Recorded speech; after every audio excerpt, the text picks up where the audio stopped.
கண்டால் சிட்டுக்குருவி தொள்ளும் கண்ணுக்குள்ளே கட்டுக்கதைகள் சொல்லும். 10 விரல் 10 தடவை கிள்ளும் பக்கம் வந்து பச்சை கிளியை அள்ளும்.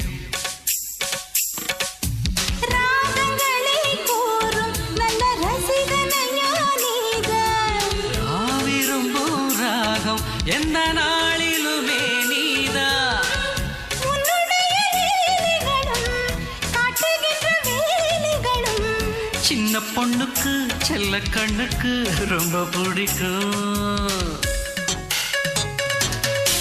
சில்லென சில்லென நீர்த்துளிப்பட்டு மெல்லென மெல்லென கை விரல் தொட்டு மெல்லிய மெல்லிய மல்லிகை முட்டு சொல்லுது சொல்லுது மெல்லிசை மிட்டு. தொட்டத தொட்டு மத்தத விட்டு தட்டட்டுமா கட்ட விட்டு சிக்கன ஒன்று